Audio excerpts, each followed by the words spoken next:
अपनी महत्वाकांक्षा के लिए पाकिस्तानी सेना का फील्ड मार्शल असीम मुनीर किसी भी हद तक जा सकता है। वो भारत पाकिस्तान जंग करा सकता है, वो भारत पर आतंकी हमले करा सकता है, वो खुद को फील्ड मार्शल का तमगा दिला सकता है। अब असीम मुनीर की हसरतें परवान चढ़ रही हैं। असीम मुनीर भी अब पाकिस्तानी सेना के पूर्व आर्मी चीफ और पूर्व राष्ट्रपति परवेज मुशर्रफ की राह पर है। असीम मुनीर दरअसल अब पाकिस्तान के राष्ट्रपति बनने का ख्वाब देख रहा है, लेकिन इसके लिए उसकी राह में सबसे बड़ा कांटा मौजूदा राष्ट्रपति आसिफ अली जरदारी है। ऐसे में अब पाकिस्तान के सियासी गलियारों में सुगबुगाहट ये है कि जल्द ही जरदारी को किसी मामले में फंसाकर जेल भेजा जा सकता है, क्योंकि मुनीर वहां पर आ रहा है। जी हां, पाकिस्तान में जारी उथल-पुथल के बीच खबर ये आ रही है कि राष्ट्रपति आसिफ अली को पद से हटाया जा सकता है और इसे लेकर के राजनीतिक गलियारों में हलचल भी तेज हो गई है।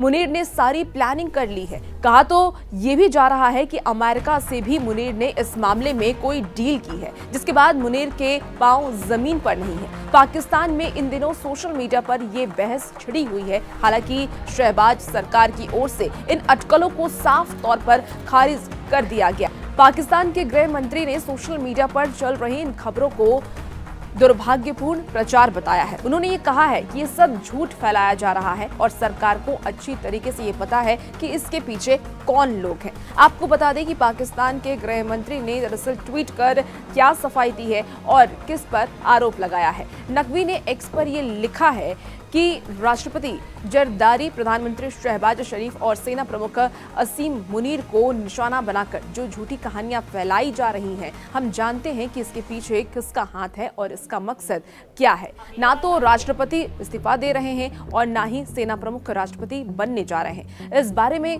कहीं कोई बातचीत या कोई योजना नहीं है। साफ है कि नकवी ये संदेश देने की कोशिश कर रहे हैं कि सेना और राष्ट्रपति जरदारी के बीच संबंध ठीक है, लेकिन धुआं उठा है तो इसका मतलब साफ है कि आग कहीं ना कहीं तो जरूर लगी है। तभी नकवी इन अफवाहों पर पर्दा डालने की कोशिश कर रहे हैं और अपने बयानों से लोगों को गुमराह करने की कोशिश की जा रही है। ऐसा नहीं है कि ये चर्चा अभी सुर्खियां बनी। दरअसल पाकिस्तान में इन चर्चाओं को हवा तब मिली जब कुछ रिपोर्ट्स में कहा गया है कि ऑपरेशन सिंदूर के बाद सेना प्रमुख असीम मुनीर सरकार के फैसलों में ज्यादा दखल देने लगे हैं। ये भी कहा जा रहा है कि जनरल मुनीर अब देश की रक्षा और विदेश नीति पर पूरी तरीके से पकड़ बनाना चाहते हैं। वहीं अमेरिका में राष्ट्रपति डोनाल्ड ट्रंप के साथ उनकी मुलाकात के बाद उनका आत्मविश्वास और भी ज्यादा बढ़ा है। अब आपको बताते हैं कि असीम मुनीर कब तक पाकिस्तान का जनरल बना रहेगा।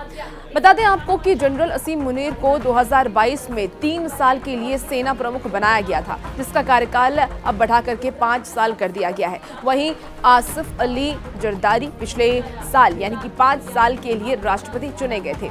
जरदारी और उनके बेटे बिलावल भुट्टो का सरकार से अच्छा तालमेल है। हाल ही में जब भारत पाकिस्तान संघर्ष खत्म हुआ तो बिलावल अंतर्राष्ट्रीय मंचों पर पाकिस्तान का पक्ष रखने वाले डेलीगेशन का हिस्सा भी थे, लेकिन सत्ता के संघर्ष में कोई दोस्त नहीं होता।